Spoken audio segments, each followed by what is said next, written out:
15वीं सदी में जब समुद्री रास्तों ने आलमी तिजारत का नक्शा बदल दिया, चीन के साहिली शहर तरक्की की दौड़ में आगे निकल गए, मगर अंदरून मुल्क में वाक़या संख्यानिक पीछे रह गया। 20वीं सदी के वस्त तक संख्यानिक शोरिश सदा खित्ता बन चुका था। बीजिंग के मुताबिक वहाँ 3 बड़े खतरात ने जड़ पकड़ ली थी: दहशतगर्दी, अलैदगी पसंदगी और मजहबी इंतहा पसंदी। लेकिन आज संख्यानिक का चेहरा बदल चुका है। चीन ने एक नया मॉडल मुतारिफ कराया है जिसे रूट कॉज मॉडल कहा जाता है, यानी मसाइल की जड़ पर काबू पाकर अमन कायम करना। ये हिकमत अमली 5 नकात पर मबनी है: जदीद टेक्नोलॉजी के जरिए निगरानी और दहशतगर्दी की रोकथाम, ग्रास रूट सतह पर पार्टी वर्कर्स, उस्ताज़ा और मजहबी रहनुमाओं की मदद से इस्तेहकाम, तालीम, रोजगार और कारोबार के मौके फराहम करके मौशी शमूलियत, बैनुल-अक़वामी ताउन से बैरूनी खतरात का खात्मा, सड़कों, बंदरगाहों और इकनॉमिक जोन्स की तामीर। आज संख्यानिक चीन के बेल्ट एंड रोड मंसूबे का अहम हिस्सा बन चुका है। 2025 के पहले 5 माह में संख्यानिक की तिजारत 31.7 अरब डॉलर तक पहुंच गई। काशगर, होरगोस और उरमची में 14 अरब डॉलर की तिजारत सिर्फ 5 माह में हुई और हैरत अंगेज तौर पर 94.7% तिजारत निजी शोबे ने की। बलूचिस्तान में संख्यानिक मॉडल की झलक। अब यही मॉडल पाकिस्तान ने बलूचिस्तान में अपनाया है। बलूचिस्तान में मजहबी इंतहा पसंदी नहीं बल्कि दहशतगर्दी का सामना है, जिसके पीछे भारत और दीगर दुश्मन कुव्वतें हैं। पाकिस्तान ने 2 तरफा हिकमत अमली अपनाई है: दहशतगर्द तंजीम जैसे BLA और BLF के खिलाफ भरपूर ऑपरेशन। बलूचिस्तान में आज गवादर बंदरगाह फाल है। गवादर इंटरनेशनल एयरपोर्ट फाल और पाकिस्तान का सबसे बड़ा एयरपोर्ट है।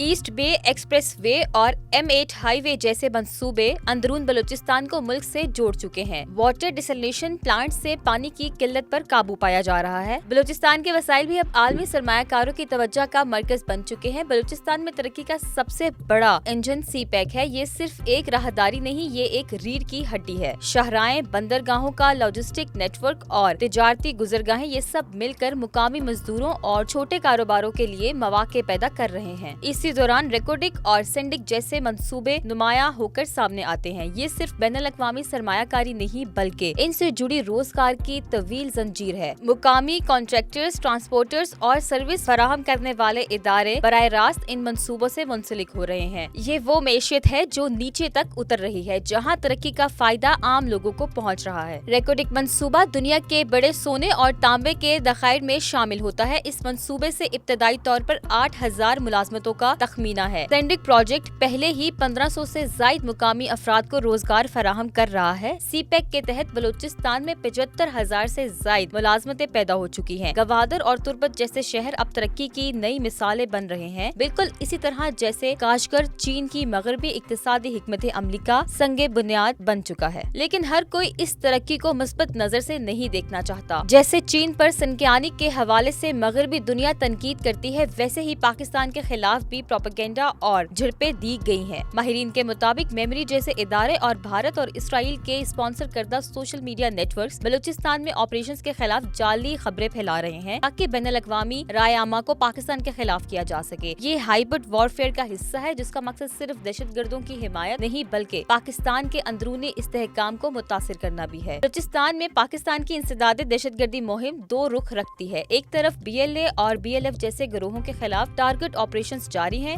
दूसरी तरफ खुफिया मालूमात की बुनियाद पर पॉलिसिंग और सरहदों पर सिक्योरिटी का मजबूत निजाम नाफिज किया गया है। यही वो हिकमत अमली है जो हमें चीन के संख्यानिक मॉडल में भी नजर आती है, जहां पहला कदम यही था: दहशतगर्दों को पनाहगाहें न मिलने देना, हमलों की रफ्तार कम करना और अहम शाहराहों और तनसीबात को महफूज रखना। बलूचिस्तान में भी यही फार्मूला आजमाया जा रहा है और यही बुनियाद है जिस पर तरक्की की इमारत खड़ी की जा रही है। बलूचिस्तान का मुस्तकबिल संवारने का फार्मूला सादा है: अमन लाओ, सड़कें बनाओ, सरमायाकारी लाओ, रोजगार दो और दहशतगर्दी का रास्ता बंद करो। काशगर से गवादर तक ये मॉडल हमें बताता है कि अगर नियत, रफ्तार और शिफाफियत हो तो सोरिस सदा इलाके भी खुशहाली का सफर तय कर सकते हैं।